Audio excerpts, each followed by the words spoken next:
Welcome to Pranav edu infos. Paramedical degree கோர்சஸ்க்கான rank list வந்து வெளியிட்டிருக்கிறாங்க. மொத்தம் 67,038 பேருக்கான ரேங்க் லிஸ்ட் வந்து வெளியாகிருக்கு. இது வந்து நம்ம tnmedicalselection.net அப்படின்ற வெப்சைட்டில் வந்து எல்லாருமே பார்த்துருப்பீங்க. ஸோ பேராமெடிக்கல் கவுன்சிலிங் வந்து எப்போ நடக்கும் அப்படின்ற கேள்வி வந்து எல்லாருக்கும் இருக்கும். அது வந்து எம்பிபிஎஸ் பிடிஎஸ் கவுன்சிலிங் வந்து முடிஞ்ச உடனே ஸ்டார்ட் பண்ணுவாங்க. ஸோ எம்பிபிஎஸ் பிடிஎஸ் கவுன்சிலிங் முடிஞ்ச உடனே வந்து நம்மளுக்கு வந்து பேராமெடிக்கல் கவுன்சிலிங் வந்து வந்துடும். இதில் வந்து நிறைய பேருக்கு நிறைய டவுட்ஸ் இருக்குது. கவர்மெண்ட் சீட்ஸ் வந்து கிடைக்குமா கிடைக்காதா, எந்த ரேங்க் வர வந்து ஃபஸ்ட் கவுன்சிலிங்கில் சீட்ஸ் வந்து கிடைக்கும், கவர்மெண்ட் காலேஜோட ஃபீஸ் என்ன, கவர்மெண்ட் வந்து எவ்வளோ ஃபீஸ் வந்து செல்ஃப் ஃபினான்ஸ் காலேஜில் வந்து சொல்லியிருக்கிறாங்க, அடுத்து கட் ஆஃப்னா என்ன, எந்த கட் ஆஃப் வர கவர்மெண்ட் சீட் வந்து கிடைக்கும், எத்தனை கோர்சஸ் இருக்குது, அந்த கோர்ஸ் டியூரேஷன்லாம் எவ்வளவு, சாய்ஸ் ஃபில்லிங் வந்து எப்படி பண்ணுறது, அலாட்மெண்ட் ஆர்டர் வந்து எப்படி வரும், எப்போ வரும், அலாட்மெண்ட் ஆர்டர் வந்த பிறகு எப்போக்குள்ளே வந்து காலேஜில் ஜாயின் பண்ணணும், செகண்ட் கவுன்சிலிங்னா என்ன, செகண்ட் கவுன்சிலிங்கில் சீட்டு கிடைக்க எப்படிலாம் வாய்ப்பு இருக்குது அப்படின்னு சொல்லிட்டு நிறைய சந்தேகங்கள் இருக்கும். அந்த சந்தேகங்களுக்கான ஒரு சின்ன விளக்கம் தான் இந்த வீடியோ பதிவு. வாங்க வீடியோக்குள்ளே போகலாம். இதில் வந்து மொத்தம் வந்து 19 கோர்ஸ் இருக்குது. அதில் 4 இயர்ஸ் கோர்ஸ் வந்து எதெல்லாம் அப்படின்னு பார்த்தோன்னா பிஎஸ்சி நர்சிங், பிஃபார்ம் ரெண்டுமே வந்து 4 இயர்ஸ் கோர்ஸு. அதுக்கடுத்து 4 இயர்ஸில் வந்து 3 இயர்ஸ் வந்து கோர்ஸ் டியூரேஷன், 1 இயர் இன்டர்ன்ஷிப் வந்து இருக்கும். அந்த மாதிரியான கோர்சஸ் என்னென்ன அப்படின்னு பார்த்தோன்னா BSc radiography and imaging technology, BSc optometry, BSc physician assistant, BSc medical lab technology, BSc accident and emergency care technology, BSc dialysis technology, BSc respiratory therapy, அதுக்கடுத்து BSc operation theatre and anaesthesia technology, BSc radio therapy, BSc critical care technology, BSc radio technology, BSc cardio pulmonary perfusion technology, BSc neuro electrophysiology, BSc clinical nutrition. இந்த எல்லா கோர்ஸுமே வந்து 3 years course duration plus 1 year வந்து internship வந்து இருக்கும். அதுக்கடுத்து 4.5 years இருக்கக்கூடிய course எது அப்படின்னு பார்த்தோன்னா BPT and BOT, bachelor of physiotherapy and bachelor of occupational therapy. இது ரெண்டுத்துக்குமே வந்து 4 years course duration plus ½ year வந்து இன்டர்ன்ஷிப், 6 மந்த்ஸ் வந்து இன்டர்ன்ஷிப் வந்து கம்பல்சரி. 5 இயர்ஸ் கோர்ஸ் வந்து ஒன்று இருக்குது. அது என்ன அப்படின்னு பார்த்தோன்னா 4 இயர்ஸ் வந்து கோர்ஸ் டியூரேஷன் ப்ளஸ் 1 இயர் வந்து கம்பல்சரி இன்டர்ன்ஷிப் வந்து இருக்கும், ட்ரைனிங் வந்து இருக்கும். அது என்ன கோர்ஸ் அப்படின்னு பார்த்தோன்னா bachelor of audiology and speech and language pathology. அது வந்து 5 இயர்ஸ் இருக்குது. இதில் வந்து பிஃபார்ம், பிஏஎஸ்எல்பி அண்ட் ஆப்டோமெட்ரி இந்த 3 கோர்ஸுக்கு மட்டும் நீங்கள் வந்து +2ல் ஃபிசிக்ஸ் கெமிஸ்ட்ரி மேத்ஸ் முடிச்சிருக்கலாம், அல்லது ஃபிசிக்ஸ் கெமிஸ்ட்ரி பயாலஜி படிச்சிருக்கலாம், அல்லது ஃபிசிக்ஸ் கெமிஸ்ட்ரி பாட்னி ஜுவாலஜி படிச்சிருக்கலாம். இந்த 3 கோர்ஸை தவிர மீதி இருக்கக்கூடிய 16 கோர்ஸுக்குமே வந்து கம்பல்சரி வந்து ஃபிசிக்ஸ் கெமிஸ்ட்ரி பயாலஜி முடிச்சிருக்கணும். அப்படி இல்லை அப்படின்னா ஃபிசிக்ஸ் கெமிஸ்ட்ரி பாட்னி ஜுவாலஜி வந்து முடிச்சிருக்கணும் +2ல். இந்த இதில் வந்து எவ்வளோ கவர்மெண்ட் சீட்ஸ் வந்து இருக்குது அப்படின்னு பார்த்தோன்னா மொத்தமாக வந்து 2890 கவர்மெண்ட் சீட்ஸ் வந்து கொடுத்துருக்குறாங்க. கோர்ஸ் வைஸ் அது வந்து எத்தனை சீட்டு அப்படின்னு பார்த்தோன்னா நம்மளுக்கு பிஎஸ்சி நர்சிங் வந்து ஃபீமேலில் 315 சீட்டு, பிஎஸ்சி நர்சிங் மேலில் வந்து 35 சீட்டு, மொத்தம் வந்து பிஎஸ்சி நர்சிங்க்கு 350 சீட்டு. அடுத்து பிஃபார்முக்கு 120 சீட்டு கவர்மெண்ட் சீட்டு. அடுத்து BSc radiography and imaging technology கோர்ஸுக்கு 320 சீட்டு, பிஎஸ்சி ஆப்டோமெட்ரிக்கு 125 சீட்டு. அடுத்து பேச்சுலர் ஆஃப் ஃபிசியோதெரப்பி வந்து 80 சீட்டு, ஆக்குபேஷனல் தெரப்பி வந்து 30 சீட்டு, பிஎஸ்சி ஃபிசிஷியன் அசிஸ்டண்ட் வந்து 240 சீட்டு, பிஎஸ்சி மெடிக்கல் லேப் டெக்னாலஜி வந்து 240 சீட்டு.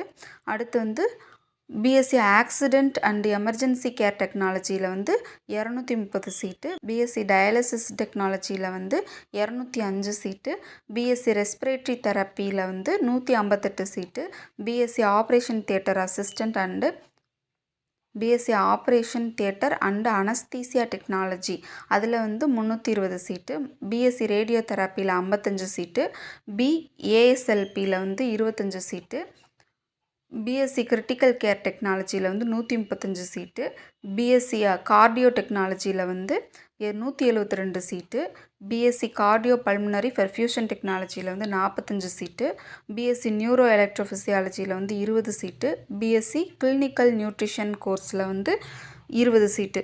மொத்தமாக வந்து டோட்டல் கவர்மெண்ட் சீட் வந்து 2890 சீட் வந்து அப்ராக்சிமேட்டாக இருக்குது நம்மளுக்கு வந்து. போன வருஷம் வந்து செல்ஃப் ஃபினான்ஸ் காலேஜஸில் வந்து ஒரு 13,682 சீட்டு வந்து இருந்துச்சு. Availability in self finance college under government கோட்டாக்கு கீழே வரக்கூடிய செல்ஃப் ஃபினான்ஸ் காலேஜஸில் எந்தெந்த கோர்ஸ்லாம் அவைலபிலிட்டி இருக்குது அப்படின்னு பார்த்தோன்னா ஒரு 4 கோர்ஸுக்கு மட்டும்தான் வந்து அவைலபிலிட்டி இருக்குது. B Pharm, BSc nursing, BPT, BOT அந்த 4 கோர்ஸ் மட்டும்தான் வந்து செல்ஃப் ஃபினான்ஸ் காலேஜில் கவர்மெண்ட் கோட்டாக்கு கீழே வந்து நம்மளுக்கு அவைலபிலிட்டி இருக்குது. எத்தனை பிஎஸ்சி நர்சிங் காலேஜ் இருக்குது அப்படின்னு பார்த்தோன்னா 233 காலேஜ் இருக்குது. அடுத்து பிஃபார்ம் காலேஜஸ் எத்தனை இருக்குது அப்படின்னு பார்த்தோன்னா 92 காலேஜஸ் இருக்குது. பிபிடி வந்து 51 காலேஜ் இருக்குது. பிஓடி வந்து 9 காலேஜில் வந்து சீட்டு வந்து நம்மளுக்கு இருக்குது. இதில் வந்து கவர்மெண்ட் காலேஜஸில் வந்து டியூஷன் ஃபீஸ் வந்து பெர் ஆனம் வந்து 3000 ரூபாய் மட்டும்தான். ஒரு வருஷத்துக்கு 3000 ரூபாய் மட்டும்தான் டியூஷன் ஃபீஸ். அது போக வந்து நம்ம வந்து ஹாஸ்டல் ஃபீஸ் கட்டுற மாதிரி இருக்கும். நம்ம வந்து நியர்பை ஏரியா எடுத்துக்கிட்டோம் அப்படின்னா அந்த ஹாஸ்டல் ஃபீஸை வந்து நம்ம கட்டுறதுலேருந்து தவிர்க்கலாம்.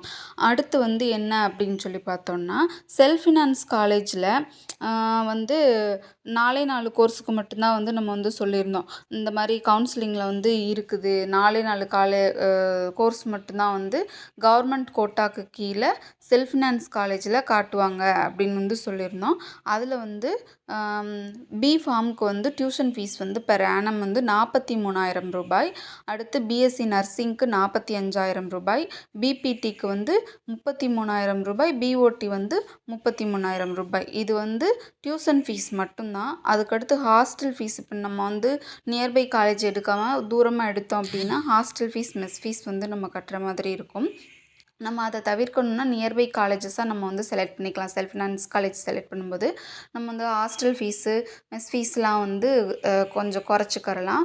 அடுத்து வந்து இல்லை நம்மளுக்கு தூரமாக இருக்கிற காலேஜ் தான் கிடச்சிருக்கு அப்படின்ற பட்சத்தில் பேங்க் லோன் ஏதாவது அரேஞ்ச் பண்ண முடியுமா அப்படின்ட்டு பாருங்கள். இல்லை செல்ஃப் ஃபினான்ஸ் காலேஜஸில் வந்து நான் மைனாரிட்டி காலேஜஸ், அதாவது மொழி மத சிறுபான்மையினர் இல்லாத செல்ஃப் ஃபினான்ஸ் காலேஜஸில் வந்து கவுன்சிலிங்க்கு வந்து 65% சீட்டு வந்து காட்டுவாங்க. மீதி வந்து காலேஜ் மேனேஜ்மெண்ட் வந்து மேனேஜ்மெண்ட் சீட்டாக வந்து ஃபில் பண்ணிடுவாங்க. அதே மாதிரி மைனாரிட்டி செல்ஃப் ஃபினான்ஸ் காலேஜஸில் வந்து 50% சீட் வந்து கவுன்சிலிங்க்கு வந்து காட்டுவாங்க. மீதியை வந்து மேனேஜ்மெண்ட் சீட்டாக வந்து அவங்க வந்து ஃபில் பண்ணிடுவாங்க. அடுத்து நம்மளுக்கு இது 7.5 ரிசர்வேஷன் வந்து நம்மளுக்கு கிடையாது. அது வந்து ப்ரொஃபஷ்னல் கோர்சஸ்க்கு மட்டும்தான் வந்து 7.5 ரிசர்வேஷன் வந்து நம்மளுக்கு இருக்கும். உதாரணத்துக்கு law, engineering, fisheries, MBBS, BDS, BHMS, BAMS, BSMS, agri மாதிரியான ப்ரொஃபஷ்னல் கோர்சஸ்க்கு மட்டும்தான் வந்து 7.5 ரிசர்வேஷன் வந்து உண்டு. பட் நீங்கள் வந்து 6th to 12th வரைக்கும் கவர்மெண்ட் ஸ்கூலில் படித்த கேண்டிடேட்டாக இருக்கிறீங்க அப்படின்ற பட்சத்தில் நீங்கள் வந்து கேர்ள்ஸாக இருந்தீங்கன்னா புதுமை பெண் திட்டத்துக்கு கீழே உங்களுக்கு வந்து மந்த்லி வந்து 1000 rupees அப்படின்னு ஒரு வருஷத்துக்கு 10 மாதங்கள் வீதம் வந்து உங்களுக்கு வந்து அந்த கோர்ஸ் டியூரேஷன் முடிகிற வரைக்கும் கிடைக்கும். அடுத்து நீங்கள் பாய்ஸாக இருக்கிறீங்க, 6th to 12th கவர்மெண்ட் ஸ்கூலில் படித்த பாய்ஸாக இருக்கிறீங்க அப்படின்னா தமிழ் புதல்வன் திட்டத்துக்கு கீழே மந்த்லி வந்து 1000 அப்படின்றது மாதிரி ஒரு வருஷத்துக்கு 10 மாதம் வந்து உங்களுக்கு வந்து கோர்ஸ் டியூரேஷன் முடிகிற வரைக்கும் கிடைக்கும். அதே மாதிரி நீங்கள் 6th to 12th வந்து கவர்மெண்ட் எய்டட் ஸ்கூலில் அரசு உதவி பெறும் பள்ளியில் படிச்சிருக்கிறீங்க, தமிழ் வழியில் படிச்சிருக்கிறீங்க அப்படின்ற பட்சத்தில் நீங்களும் வந்து இந்த புதுமை பெண் திட்டம் மற்றும் தமிழ் புதல்வன் திட்டம் மூலமாக மாதம் வந்து 1000 ரூபாய் வந்து பெற முடியும் இந்த கோர்ஸ் டியூரேஷன் முடிகிற வரைக்கும். அது போக BC, MBC, DNC, SC, ST ஸ்காலர்ஷிப்பும் வந்து உண்டு. அதுக்கடுத்து ஃபஸ்ட் கிராஜுவேட் ஃபீஸ் கன்செஷனும் வந்து ஒரு குறிப்பிட்ட அமௌண்ட் வந்து இருக்கும். அடுத்து என்ன அப்படின்னு பார்த்தோன்னா கவுன்சிலிங் வந்து ஆன்லைனில் தான் வந்து நடக்க போகுது. 250 வந்து ஃபீஸ் கட்டிட்டு சாய்ஸ் ஃபில்லிங் வந்து 250 ஃபீஸ் கட்டுறதுக்கு வந்து ஒரு 3 டேஸ் வந்து டைம் கொடுப்பாங்க. அதுக்கடுத்து ஒரு 1 ஆர் 2 டேஸ் கழிச்சு வந்து சாய்ஸ் ஃபில்லிங்க்கான போர்ட்டல் வந்து உங்களுக்கு ஓப்பன் ஆகும். அதில் வந்து யூசர் ஐடி உங்கள் பாஸ்வேர்ட்லாம் கொடுத்துட்டு உங்களுக்கு எந்த கோர்ஸ் வேணும் அப்படின்னு ஃபஸ்ட்டு வந்து செலக்ட் பண்ணணும். அதுக்கடுத்து அந்த கோர்ஸில் எந்தெந்த காலேஜஸ்லாம் நீங்கள் சேர விரும்புகிறீங்க அப்படின்றத வந்து நீங்கள் செலக்ட் பண்ணணும். அதுக்கடுத்து அடுத்த கோர்ஸு, அதுக்கடுத்த காலேஜ் மேக்ஸிமம் வந்து நீங்கள் எப்போவுமே வந்து நிறைய சாய்ஸஸ் கொடுத்து வச்சுக்கோங்க. அப்போ தான் ஒன்று இல்லைன்னா இன்னொன்று வந்து நம்மளுக்கு கிடைக்கும். ஃபஸ்ட்டு எப்போவுமே வந்து நியர்பை காலேஜஸாக செலக்ட் பண்ணீங்க அப்படின்னா டியூஷன் ஃபீஸ் மட்டும் நீங்கள் கட்டுற மாதிரி இருக்கும். மெஸ் பில், ஹாஸ்டல் ஃபீஸ்லாம் வந்து உங்களுக்கு தேவைப்படாது. அப்படி இல்லை ஹாஸ்டல் ஃபீஸ் கட்டுற மாதிரி தூரமாக காலேஜ் எடுக்கிறீங்க அப்படின்னா, கவர்மெண்ட் சீட் கிடச்சிருக்கு, தூரமான காலேஜ் எடுக்கிறீங்க அப்படின்னா நீங்கள் வந்து பேங்க் லோன் அந்த மாதிரி ஏதாவது வந்து அரேஞ்ச் பண்ணிக்கரலாம். அடுத்து என்ன அப்படின்னு பார்த்தோம்னா, இந்த சாய்ஸ் ஃபில்லிங் வந்து ஒரு 5 டேஸ் அல்லது 4 டேஸ் வந்து மினிமம் டைம் கொடுப்பாங்க. அந்த டைம்குள்ளே நீங்கள் சாய்ஸ் ஃபில்லிங் பண்ணி லாக் பண்ணிடணும். சாய்ஸஸை நீங்கள் லாக் பண்ணலை அப்படின்னாலும் சாய்ஸஸ் வந்து நீங்கள் ஃபில் பண்ணிட்டீங்க அப்படின்னா ஆட்டோ லாக் ஆகிரும். அந்த டைம் முடியும் பொழுது ஆட்டோ லாக் ஆகிரும். அதுக்கடுத்து வந்து ஒரு 2 டேஸ் கழித்து அலாட்மெண்ட் ஆர்டர், நான் போன வருஷத்துக்கான அந்த கவுன்சிலிங் ப்ரொசீஜர் நடந்த டேட்ஸ்லாம் வந்து உங்களுக்கு வந்து ஸ்லைடு வந்து கொடுத்துருக்குறேன். அதில் பார்த்தீங்கன்னா தெரியும். ஒரு 1 ஆர் 2 டேஸ் கழித்து வந்து உங்களுக்கு வந்து அலாட்மெண்ட் ஆர்டர் வந்து வந்துடும். ப்ரொவிஷ்னல் அலாட்மெண்ட் ஆர்டர் வந்துடும். அதுக்கடுத்து ஒரு 1 வீக்குக்குள்ளே நீங்கள் போய் காலேஜில் ஜாயின் பண்ணுற மாதிரி இருக்கும். அந்த நீங்கள் வந்து காலேஜில் வந்து சப்போஸ் ஜாயின் பண்ணலை அப்படின்னா அந்த சீட்டை வந்து செகண்ட் கவுன்சிலிங்க்கு வந்து காட்டுவாங்க. கவுன்சிலிங்கில் 250 ஃபீஸ் கட்டிட்டு கவுன்சிலிங் அட்டன் பண்ணாதவங்களுக்கும் அடுத்து ரேங்க் லிஸ்ட்டில் மீதி இருக்கிறவங்க ஃபஸ்ட் கவுன்சிலிங்கில் வந்து சீட்டு கிடைக்காதவங்க அவங்க எல்லாருமே வந்து செகண்ட் கவுன்சிலிங்க்கு வந்து வருவாங்க. இப்போது ஒருவேளை யாரும் கவர்மெண்ட் காலேஜ் எடுத்துகிட்டு ஜாயின் பண்ணலை அப்படின்னா அந்த சீட்டு வந்து செகண்ட் கவுன்சிலிங்கில் இருக்கிறவங்களுக்கு காட்டுறதுனால அந்த சீட்டு அவங்களுக்கு கிடைக்கிறதுக்கான வாய்ப்பு வந்து இருக்குது. கவுன்சிலிங்கில் வந்து எப்படி வந்து ரிசர்வேஷன் ஃபாலோ பண்ணுவாங்க அப்படின்னு பார்த்தோன்னா, இப்போ வந்து நம்ம 2890 சீட் வந்து சொல்லியிருக்கிறோம் அப்ராக்சிமேட்டாக. இதில் பர்சன்டேஜ் படி எத்தனை கவுன்சிலிங்கில் வந்து எப்படி ரிசர்வேஷன் ஃபாலோ பண்ணுவாங்க அப்படின்னு பார்த்தோன்னா, ஓசிக்கு வந்து 31% சீட்டு.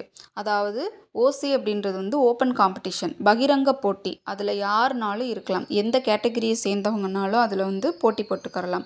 ஓசிக்கு 31 சீட்டு. அடுத்து பிசி கேட்டகரியில் உள்ளவங்களுக்கு வந்து 26.5 சீட்டு. பிசிஎம் கேட்டகரியில் உள்ளவங்களுக்கு 3.5 சீட்டு. எம்பிசி டிஎன்சி கேட்டகரியில் உள்ளவங்களுக்கு 20% சீட்டு. எஸ்சி கேட்டகரியில் உள்ளவங்களுக்கு வந்து 15% சீட்டு. எஸ்சிஏ கேட்டகரியில் உள்ளவங்களுக்கு 3% சீட்டு. எஸ்டி கேட்டகரியில் உள்ளவங்களுக்கு 1% சீட்டு. இந்த ஒவ்வொரு ரிசர்வேஷன் கேட்டகரிக்குள்ளேயுமே பிடபிள்யூடி கேண்டிடேட்டுக்கு வந்து அவங்க 5% சீட்டு வந்து ஒதுக்கிடுவாங்க. இந்த ஃபிசிக்கலி சேலஞ்சு கேட்டகரியில் வந்து 4 கேட்டகரி இருக்குது. லோக்கோமோட்டார் டிசபிலிட்டி, 2 வந்து விசுவலி சேலஞ்சு, 3 வந்து டெஃப் அண்ட் டம்ப், 4 வந்து மல்டிபிள் டிஸார்டர்.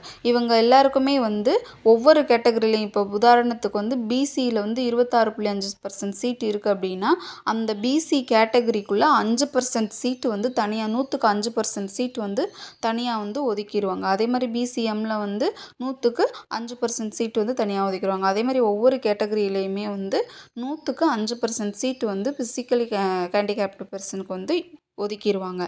ரிசர்வேஷனில் வந்து ஒவ்வொரு கேட்டகரியிலையும் லாஸ்ட்டாக இருக்கிறவங்களோட மார்க் தான் வந்து கட் ஆஃப் மார்க்கு. அந்த கேட்டகரியில் இருக்கக்கூடிய மொத்த சீட்டில் லாஸ்ட்டாக இருக்கிறவங்களோட மார்க் தான் வந்து கட் ஆஃப் மார்க் அப்படின்னு வந்து நம்ம சொல்கிறோம். இப்போ கவர்மெண்ட் சீட் வந்து 2890 அப்படின்னு வந்து சொல்லியிருந்தோம். அதில் ஓசிக்கு 31% இடங்கள்னு சொல்லியிருந்தோமா. அப்போ இந்த 31% இடங்கள் எத்தனை அப்படின்னு பார்த்தோம்னா 896 இடங்கள் வந்து 31% இடங்கள். அந்த ஓப்பன் காம்படிஷனில் இருக்கிற 896 பேரில் 337 பேர் வந்து பிசி கேண்டிடேட்ஸ் இருக்காங்க, 75 பேர் பிசிஎம் கேண்டிடேட்ஸ் இருக்காங்க, 337 பேர் எம்பிசி டிஎன்சி கேண்டிடேட்ஸ் இருக்காங்க, 117 பேர் எஸ்சி கேண்டிடேட்ஸ் இருக்காங்க, 9 பேர் எஸ்சிஏ கேண்டிடேட்ஸ் இருக்காங்க, 3 பேர் எஸ்டி கேண்டிடேட்ஸ் இருக்காங்க. அது போக மீதி ஓசியில் இருக்கிறவங்க ஒரு 18 பேர் இருக்காங்க. மொத்தமாக 896. எஸ்சி கேட்டகரிக்காரங்க வந்து இந்த 2890ல் 766 பேர் இருக்காங்க. ப்ளஸ் இந்த ஓசி 896 சீட்லேயும் 337 பேர் வந்து பிசி கேட்டகரிக்காரங்க இருக்காங்க. ஸோ மொத்தம் வந்து பிசி கேட்டகரிக்காரங்க வந்து இந்த 2890 சீட்டுக்குள்ளே வந்து 1103 பேர் வந்து இருப்பாங்க ரிசர்வேஷன் படி. பிசிஎம் கேட்டகரிக்காரங்க வந்து 101 ப்ளஸ் ஓசியில் ஒரு 75 பேர் இருக்காங்க. ஸோ 176 பேர் இருப்பாங்க. எம்பிசிடிஎன்சியில் வந்து 578 பேர் ப்ளஸ் ஓசியில் ஒரு 337 பேர் ஈக்குவல் டு 915 பேர் இருப்பாங்க. எஸ்சி கேட்டகரியில் 434 பேர் ப்ளஸ் ஓசியில் வந்து ஒரு 117 பேர் இருக்காங்க. மொத்தம் வந்து 551 பேர். அடுத்து எஸ்சிஏல வந்து 86 பேர் ப்ளஸ் ஓசியில் வந்து ஒரு 9 பேர் இருக்காங்க. மொத்தம் வந்து 95 பேர். அடுத்து எஸ்டியில் வந்து 29 பேர் ப்ளஸ் ஓசி கேட்டகரியில் ஒரு 3 பேர் இருப்பாங்க. மொத்தம் 32 பேர். இப்போது இது எல்லாத்தையுமே நம்ம ப்ளஸ் பண்ணோன்னா நம்மளுக்கு 2890 கவர்மெண்ட் சீட்ஸ் வந்து ஃபில் ஆகும்.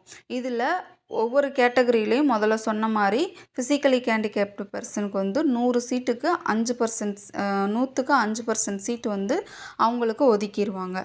அடுத்து இதில் வந்து இந்த கரெக்டாக வந்து இந்த ரேங்க் வரைக்கும் தான் கிடைக்குமா அப்படின்னா இல்லை. ஒரு கூடுதலாக வந்து 10-15 ரேங்க் வந்து கிடைக்கும். கீழே இருக்கிறவங்களுக்கும் கிடைக்கும். ஏன் அப்படின்னு பார்த்தோன்னா பேராமெடிக்கல் கவுன்சிலிங் அப்ளை பண்ணவங்க தான் நம்மளுக்கு வந்து அக்ரி, இன்ஜினியரிங், எம்பிபிஎஸ், பிடிஎஸ், ஸ்டான்வாஸ், அதுக்கடுத்து வந்து லா அப்ளை பண்ணியிருப்பாங்க, ஆர்ட்ஸ் அண்ட் சயின்ஸ் அப்ளை பண்ணியிருப்பாங்க. இது மாதிரியான ப்ரொஃபஷ்னல் கோர்ஸ் எல்லாத்துக்குமே வந்து அப்ளை பண்ணியிருப்பாங்க. ஸோ அவங்களில் நிறைய பேர் வந்து அந்த கோர்சஸ் வந்து செலக்ட் பண்ணாங்க அப்படின்னா இன்னமும் வந்து கட் ஆஃப் மார்க் வந்து குறையிறதுக்கான வாய்ப்பு இருக்குது. கீழே இருக்கிறவங்களுக்கும் நிறைய பேருக்கு கவர்மெண்ட் காலேஜஸ் வந்து கிடைக்கிறதுக்கு வந்து வாய்ப்பு இருக்குது. கவுன்சிலிங்கில் எப்படி வந்து இந்த இடங்கள் வந்து காட்டுவாங்க அப்படின்னு சொல்லிட்டு பார்த்தோம் அப்படின்னா, நான் போன வருஷத்துக்கான பிஎஸ்சி நர்சிங் கவுன்சிலிங் நடந்தப்போ வேக்கன்சிஸ் வந்து எப்படி காட்டினாங்க அப்படின்னு சொல்லிட்டு உங்களுக்கு வந்து ஸ்லைடில் காட்டியிருக்கிறேன். அதில் பார்த்தீங்கன்னா மெட்ராஸ் மெடிக்கல் காலேஜ் சென்னை அப்படின்னு இருக்கும்.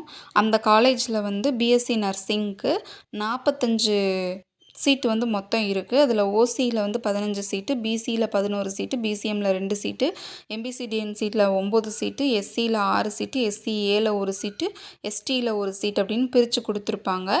பிஃபார்ம் அப்படின்னு பார்த்தோன்னா பிஃபார்மில் வந்து ஒரு 2 காலேஜுக்கு வந்து போன வருஷம் சீட் காட்டியிருப்பாங்க. Madras medical college Chennai, Madurai medical college Madurai. அதில் வந்து 60 சீட்டு மொத்தம். இப்போ மெட்ராஸ் மெடிக்கல் காலேஜ் சென்னையில் வந்து 60 சீட் டோட்டலாக இருக்குது அப்படின்னு காட்டியிருப்பாங்க. அதில் ஓசி கேட்டகரி கீழே 18 சீட்டு, பிசி கீழே 16 சீட்டு, பிசிஎம்க்கு கீழே 2 சீட்டு, எம்பிசிடிஎன்சியில் 12 சீட்டு, எஸ்சியில் 9 சீட்டு, எஸ்சிஏல 2 சீட்டு, எஸ்டியில் 1 சீட் அப்படின்னு சொல்லிட்டு மொத்தமாக வந்து ஒரு 60 சீட் வந்து காட்டுவாங்க. இந்த மாதிரி தான் வந்து நம்மளுக்கு கவுன்சிலிங்கில் வந்து சீட்டு வந்து காட்டுவாங்க.